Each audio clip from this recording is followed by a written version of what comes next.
Hello, mi gente. Welcome back to my YouTube channel. If this is your first time here, I recommend you go watch some of my first few videos where I talk about wholesaling, how I got my first property, and I even give you a breakdown on how much I spent on my first renovation. And with that being said, this video is going to be a little bit different than my previous videos.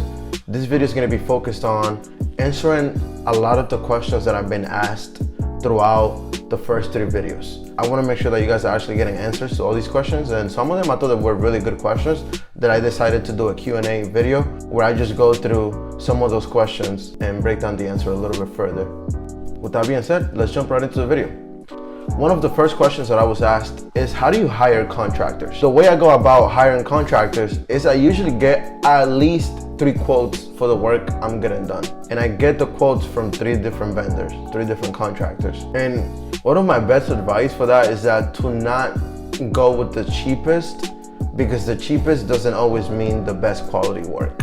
I also look for referrals, maybe some people that I know that I invest in real estate. If they can refer someone that had already done work for them and I can see their work and I can see that they've done a really good job for them, that's another way in how I look into hiring contractors. And honestly, another one is that I like to go with my gut feeling. When I have a really good feeling about someone, I like to give them a try. I will also recommend not giving someone you don't know a huge project right away. I typically say give them a small project to see how they do, and based on that, based on how they do with that small project, you can then say, okay, I can probably count on them for a bigger project. For one of my properties, I got a quote from 4 different contractors, and I ended up not going with the cheapest one. But like I said, cheapest doesn't always mean the best work. You pay for what you get. I like to pay good money to my contractors so they can also do a good job for me. Another question that was asked to me is, how do you find your deals in this market? And in reality, guys, I have not found any deals off market. All of my deals have been on the market. And the reason why I probably beat a lot of people's offers is because I'm gonna give you guys my strategy. So the way I go about it, and probably one of the most strategic ways, and I don't recommend this to everybody, right? You need to be aware and need to know what you're doing in order to do this strategy. So what I use is something called the double dip strategy.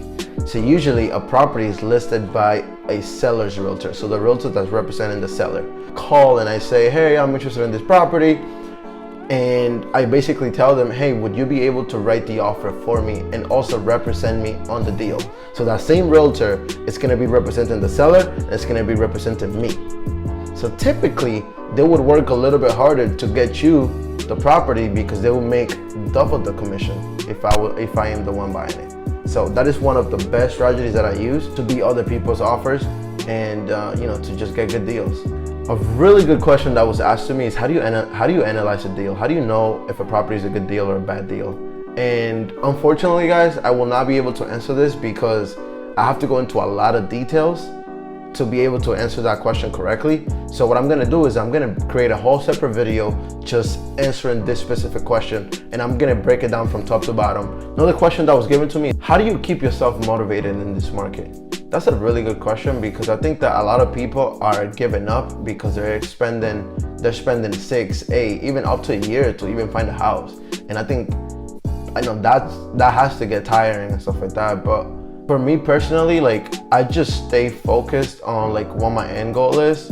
Regardless of how long things are taking me, I know that I have a way further goal that if I stop now, it's not gonna get me anytime sooner, So I just try to stay focused on that. I keep surrounding myself with people that are, invested in real estate. So even though they're struggling, even though I'm struggling, I can also see that they're also struggling. So that in a way that, makes you feel like, oh, I'm not the only one struggling. So it makes it a little bit easier.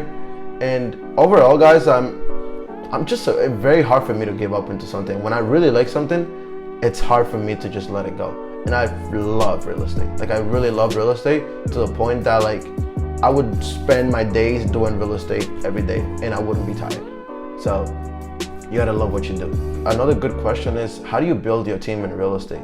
So this is something that I was struggling myself when I first started. I wanted to build my team, right? I wanted to get a realtor, I wanted to get a loan officer, I wanted to get a lawyer, I wanted to get wholesalers, and I wanted to build this team before I took actions into getting a property. And it wasn't until I spoke with my mentor and he told me, why is focus on that portion of things when you can just get the deal. It's all about getting the deal. And I promise you that once you get the deal, you will feel motivated enough and forced enough to build your team after you get the deal. So after you get the deal, you will find someone that could refinance with you. After you get the deal, you will find someone that, will work on it. Why get so caught up on that, trying to build a team when you're not even taking actions? It wasn't until I met with my mentor and we were speaking about this idea, and then he told me, like, why focus on building a team when you have nothing? It makes it more believable and your word becomes more reliable when you're actually taking actions. So when you take actions and you get properties under contract, then you get the people that you need to work on the property. If you need lawyers to close on the property, you'll find a lawyer. If you need contractors to work on the property, you will find a contractor. And little by little, that's how you build your team. And I think that, I'm not saying that it's the wrong way to go about it, but I don't think building a team before taking actions is the best way to go about things. But like I said, it's just my opinion. Another good question is, how do you keep everything under track during renovations? And this is a really good question, because if you actually read the Bird Book, it actually talks a lot about this. So what I do with my contractors is that I typically tell them to give me a time frame on how long they think the work is going to take. I usually give them a week more. So if they tell me, oh, this is going to take us 30 days to complete this whole project, I'll say, okay, I'll give you a month and a half. And if you finish it on time, I'll give you X amount of money on top of what I have to pay you. However, if you do not finish the project at the agreed upon time that we both agreed on, then I will deduct X amount of money, X amount of days for X amount of weeks until you finish the work. And the reason why I think this works is because, like, they will most likely work a little bit harder to get that extra amount of money that you offer them if they finish the job on time. However, you also have to make sure that they're doing quality work, that they're not just rushing to get that money. So you got to find that balance. But I think I personally use that strategy, and so far it has been working out really well for me. How do you fund your properties? And where do you get the money to, like, rehab it and do all these different things? So different ways in how I fund properties. One of them is hard money. So they usually give me 90% of the purchase price. So I only have to come out of pocket 10%. So if I get a property under contract for $250,000, then I only have to come out of pocket to $25,000. And they also cover all the rehab. So if I estimate my rehab to be $80,000, then they will also lend me $80,000 to rehab the property. This is how I've been able to scale faster, because I use other people's money in order to help me build. However, you still have to come up with that 10%, which is 25 grand plus closing costs.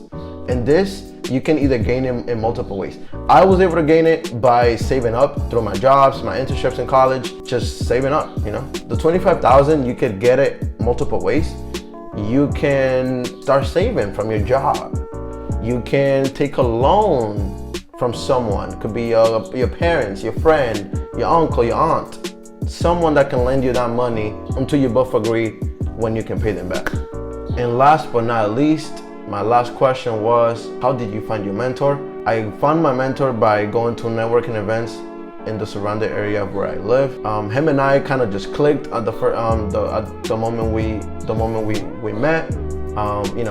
Talked to him about my goals. He told me a little bit about himself, what he's doing, and I think in one way or another, we clicked because we had a lot of similarities. Like, he loves soccer, I love soccer, but also because he has kids around my age, and none of them are doing real estate. And I think that because he saw someone my age, someone who he could probably see as his son, made it a little bit easier for us to connect.